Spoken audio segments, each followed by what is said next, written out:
ಇನ್ನು ಪಕ್ಷೇತರಾಗಿ ಸ್ಪರ್ಧೆ ಮಾಡುವಂತೆ ಪ್ರತಾಪ್ ಸಿಂಹಗೆ ಈಗ ಒತ್ತಡ ಕೇಳಿಬರ್ತಾ ಇದೆ. ಆಗಲೇ ಬಿಜೆಪಿ ಟಿಕೆಟ್ ಸಿಗತ್ತಾ ಸಿಗಲ್ವಾ ಈ ಎಲ್ಲ ಚರ್ಚೆ ಕೂಡ ನಡೀತಾ ಇದೆ. ಮೈಸೂರು ಲೋಕಸಭಾ ಟಿಕೆಟ್ ಈ ಬಾರಿ ಪ್ರತಾಪ್ ಸಿಂಹ ಅವರಿಗೆ ಕೈ ತಪ್ಪತ್ತಾ ಅನ್ನುವಂಥ ಈ ಚರ್ಚೆಗಳ ನಡುವೆ ಅವರ ಬೆಂಬಲಿಗರಿಗೆ ಸಂಸದ ಪ್ರತಾಪ್ ಸಿಂಹಗೆ ಬಿಜೆಪಿಯಿಂದ ಟಿಕೆಟ್ ಕೊಡಬೇಕು. ಒಂದು ವೇಳೆ ಕೊಟ್ಟಿಲ್ಲ ಅಂದರೆ ಅವರು ಪ್ರತಾಪ್ ಸಿಂಹ ಪಕ್ಷೇತರಾಗಿ ಸ್ಪರ್ಧೆ ಮಾಡಿ ಅಂತ ಅಭಿಮಾನಿಗಳು ಒತ್ತಡವನ್ನು ಹಾಕ್ತಾ ಇದ್ದಾರೆ.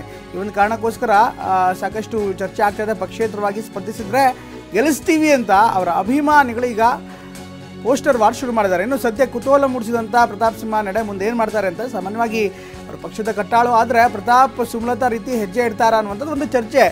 ಅಷ್ಟು ಸುಲಭವಾಗಿ ಅಂತ ನಿರ್ಧಾರ ಮಾಡಲ್ಲ, ಆದರೆ ಅವರ ಬೆಂಬಲಿಗರು ಮಾತ್ರ ಅಂಥದ್ದೇ ಒಂದು ಒತ್ತಡವನ್ನು ಹಾಕ್ತಾ ಇದ್ದಾರೆ. ಹೀಗಾಗಿ ನೀವು ಪಕ್ಷೇತರಾಗಿ ಗೆಲ್ಲಿ, ನೀವು ಪಕ್ಷೇತರಾಗಿ ನಿಂತ್ಕೊಳ್ಳಿ, ನಾವು ಗೆಲ್ಲಿಸ್ತೀವಿ ಅನ್ನೋಂಥ ಮಾತನ್ನು ಕೂಡ ಹೇಳ್ತಿದ್ದಾರೆ. ಒಟ್ಟಲ್ಲಿ ಮೈಸೂರು ಲೋಕಸಭಾ ಕ್ಷೇತ್ರ ಹೊಸ ಬೆಳವಣಿಗೆ ಆಗ್ತಾ ಇದೆ. ಅತ್ತ ಪ್ರತಾಪ್ ಸಿಂಹ ಅವರಿಗೆ ಟಿಕೆಟ್ ಕೈತಪ್ಪತ್ತೆ ಅನ್ನುವಂಥ ಮಾತುಗಳು ಕೇಳಿ ಬರ್ತಾ ಇರೋದ್ರ ನಡುವೆ ಅವರ ಬೆಂಬಲಿಗರು ಕೂಡ ಇನ್ನೊಂದು ರೀತಿಯಲ್ಲಿ ಒತ್ತಡವನ್ನು ಹಾಕ್ತಾ ಇದ್ದಾರೆ. ನೇರವಾಗಿ ಪ್ರತಾಪ್ ಸಿಂಹ ಅವರಿಗೆ ಒತ್ತಡ ಹಾಕ್ತಿದ್ದಾರೆ.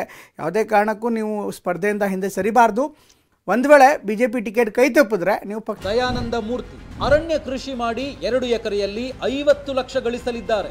ನೀವು ಕೂಡ ಅವರಿಂದ ಕಲಿಬೇಕಾ? ಅವ್ರ ಜೊತೆ ವಿಡಿಯೋ ಕಾಲ್ನಲ್ಲಿ ಮಾತಾಡಬೇಕಾ? ಈಗಲೇ ಫ್ರೀಡಮ್ ಆ್ಯಪ್ ಡೌನ್ಲೋಡ್ ಮಾಡಿ ಕ್ಷೇತ್ರವಾಗಿ ಸ್ಪರ್ಧೆ ಮಾಡಿ ನಾವು ಗೆಲ್ಲಿಸ್ತೀವಿ ಅನ್ನುವಂಥ ಮಾತನ್ನು ಕೂಡ ಹೇಳ್ತಾ ಇದ್ದಾರೆ.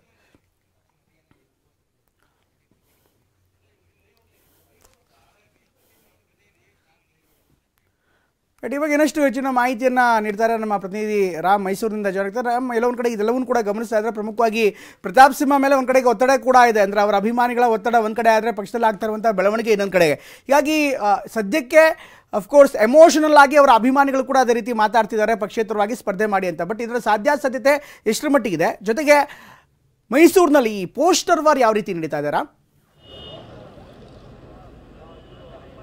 ಪ್ರಮೋದ್, ಖಂಡಿತವಾಗಿಯೂ ಲೋಕಸಭಾ ಚುನಾವಣೆ ದಿನಾಂಕ ಘೋಷಣೆ ಆಗುವ ಮುನ್ನವೇ ಮೈಸೂರು ಕೊಡಗು ಲೋಕಸಭಾ ಕ್ಷೇತ್ರದ ಬಿಜೆಪಿ ಟಿಕೆಟ್ ವಿಚಾರವಾಗಿ ಸಾಕಷ್ಟು ಚರ್ಚೆಗಳು ನಡೀತಾ ಇದ್ದಾವೆ. ಅದರಲ್ಲೂ ಪ್ರಮುಖವಾಗಿ ಹಾಲಿ ಸಂಸದ ಪ್ರತಾಪ್ ಸಿಂಹ ಅವರಿಗೆ ಈ ಬಾರಿ ಟಿಕೆಟ್ ಮಿಸ್ ಆಗ್ತದೆ ಅನ್ನೋ ವಿಚಾರ ಅವರ ಅಭಿಮಾನಿಗಳ ಆಕ್ರೋಶಕ್ಕೆ, ಅಸಮಾಧಾನಕ್ಕೆ ಕಾರಣವಾಗಿದೆ. ಸದ್ಯಕ್ಕೆ ಪೋಸ್ಟರ್ ಅಭಿಯಾನ ಜೋರಾಗಿ ನಡೀತಾ ಇದೆ. ಪೋಸ್ಟರ್ಗಳ ಮುಖಾಂತರ ಪ್ರತಾಪ್ ಸಿಂಹ ಅಭಿಮಾನಿಗಳು ಸಾಕಷ್ಟು ಪ್ರಶ್ನೆ ಕೇಳುವಂಥ ಕೆಲಸವನ್ನು ಮಾಡ್ತಾ ಇದ್ದಾರೆ. ಅಂದರೆ ಪ್ರತಾಪ್ ಸಿಂಹ ಕಳೆದ 10 ವರ್ಷಗಳಲ್ಲಿ ಮಾಡಿದ ಕೆಲಸಕ್ಕಾಗಿ ಟಿಕೆಟನ್ನು ಕೊಡ್ತಾ ಇಲ್ವಾ, ಆತ ಒಕ್ಕಲಿಗ ಅನ್ನೋದಕ್ಕೆ ಟಿಕೆಟನ್ನು ಕೊಡ್ತಾ ಇಲ್ವಾ, ಅದೇ ರೀತಿಯಾಗಿ ಆತ ಸಿದ್ದರಾಮಯ್ಯ ವಿರುದ್ಧ ಸಾಕಷ್ಟು ಹೋರಾಟವನ್ನು ಮಾಡಿದ್ರು ಅದಕ್ಕೆ ಟಿಕೆಟನ್ನು ಕೊಡ್ತಾ ಇಲ್ವಾ, ಮತ್ತೆ ಮೈಸೂರಿಗೆ ಸಾಕಷ್ಟು ರೈಲುಗಳನ್ನು ತಂದ್ರು ಅದಕ್ಕಾಗಿ ಟಿಕೆಟ್ ಕೊಡ್ತಾ ಇಲ್ವಾ, ಬಡವರ ಮಕ್ಕಳು ಬೆಳಿಬಾರ್ದ, ಈ ರೀತಿಯಾದಂಥ ಪೋಸ್ಟರ್ ಅಭಿಯಾನ ನಡೀತಾ ಇದೆ. ಇದರ ಜೊತೆಗೆ ಪ್ರಮುಖವಾಗಿ ಎಲ್ಲರ ಗಮನವನ್ನು ಸೆಳೀತಾ ಇರುವಂಥದ್ದು ಸಾಮಾಜಿಕ ಜಾಲತಾಣದಲ್ಲಿ ಪ್ರತಾಪ್ ಸಿಂಹ ಅವರು ಒಂದು ವೇಳೆ ಟಿಕೆಟ್ ಬಿಜೆಪಿಯಿಂದ ಕೊಡದಿದ್ದರೆ ಪಕ್ಷೇತರವಾಗಿ ಸ್ಪರ್ಧೆ ಮಾಡಿ ನಾವೆಲ್ಲವೂ ನಿಮಗೆ ಬೆಂಬಲವನ್ನು ನೀಡಿ ನಿಮ್ಮನ್ನು ಗೆಲ್ಲಿಸ್ತೇವೆ ಅನ್ನೋ ಒಂದು ಅಭಿಯಾನವನ್ನು ಮಾಡ್ತಾ ಇದ್ದಾರೆ. ಅಷ್ಟೇ ಅಲ್ಲ, ಪಕ್ಷೇತರವಾಗಿ ಸ್ಪರ್ಧಿಸಬೇಕು, ಮತ್ತು ಬಿಜೆಪಿ ಯಾವುದೇ ಕಾರಣಕ್ಕೂ ಪ್ರತಾಪ್ ಸಿಂಹಗೆ ಟಿಕೆಟನ್ನು ಮಿಸ್ ಮಾಡಬಾರ್ದು ಅಂತೇಳಿ ಪ್ರತಿಭಟನೆಯ ಹಾದಿಯನ್ನು ತುಳಿದಿದ್ದಾರೆ. ಮೈಸೂರಿನಲ್ಲಿ ಏಕಕಾಲದಲ್ಲಿ 5ಕ್ಕೂ ಹೆಚ್ಚು ಕಡೆ ಇವತ್ತು ಪ್ರತಾಪ್ ಸಿಂಹ ಪರ ಪ್ರತಿಭಟನೆ ಆಗ್ತಾ ಇದೆ. ನಾವೀಗ ಮೈಸೂರಿನ ಇನ್ಕಲ್ ಬಳಿ ಇದ್ದೇವೆ. ನೀವು ನೋಡ್ತಾ ಇರ್ಬೋದು, ಇಲ್ಲಿ ಸಾಕಷ್ಟು ಪ್ರತಾಪ್ ಸಿಂಹ ಅಭಿಮಾನಿಗಳು ಈಗಾಗಲೇ ಇಲ್ಲಿ ಜಮಾಯಿಸಿದ್ದಾರೆ.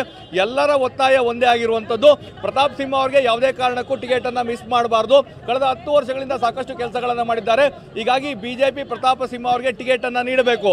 ಒಂದು ವೇಳೆ ಬಿಜೆಪಿ ಟಿಕೆಟನ್ನು ನೀಡಿಲ್ಲ ಅಂದರೆ ಪ್ರತಾಪ್ ಸಿಂಹ ಅವರು ಪಕ್ಷೇತರವಾಗಿ ಸ್ಪರ್ಧೆ ಮಾಡಬೇಕು ಅಂತೇಳಿ ಒತ್ತಡವನ್ನು ಸಹ ಸಾಕಷ್ಟು ಅಭಿಮಾನಿಗಳು ಆಗ್ತಾ ಇದ್ದಾರೆ. ಈ ಬಗ್ಗೆ ಪ್ರತಿಭಟನೆಯ ಜೊತೆಗೆ ಪೋಸ್ಟರ್ ಅಭಿಯಾನ ಸಹ ಆಗ್ತಾ ಇದೆ. ಹೀಗಾಗಿ ಸಹಜವಾಗಿ ಪ್ರತಾಪ್ ಸಿಂಹ ಅವರ ಮೇಲೆ ಒಂದು ಒತ್ತಡ ಇದೆ. ಒಂದು ಕಡೆ ತಮ್ಮ ಅಭಿಮಾನಿಗಳನ್ನು ಸಮಾಧಾನ ಪಡಿಸುವಂಥದ್ದು, ಮತ್ತೊಂದು ಕಡೆ ಅವರು ವಿಶ್ವಾಸವನ್ನು ವ್ಯಕ್ತಪಡಿಸಿದ್ರು. ಏನು ನಿನ್ನೆ ಚುನಾವಣಾ ಉಸ್ತುವಾರಿಯನ್ನು ಭೇಟಿ ಮಾಡಿದ್ರು, ಆ ವೇಳೆಯೂ ಸಹ ನನಗೆ ಟಿಕೆಟ್ ಸಿಗುವಂಥ ವಿಶ್ವಾಸ ಇದೆ, ಒಂದು ವೇಳೆ ಟಿಕೆಟ್ ಸಿಗದಿದ್ದರೆ ಪಕ್ಷದ ಪರವಾಗಿ ಕೆಲಸ ಮಾಡ್ತೇನೆ ಅಂತ ಹೇಳಿದ್ರು. ಹೀಗಾಗಿ ಈ ಒಂದು ಕಡೆ ಏನು ಅಭಿಮಾನಿಗಳ ಒಂದು ಒತ್ತಡ ಇದೆ, ಮತ್ತೊಂದು ಕಡೆ ಪಕ್ಷದ ಒಂದು ಒತ್ತಡ ಇದೆ.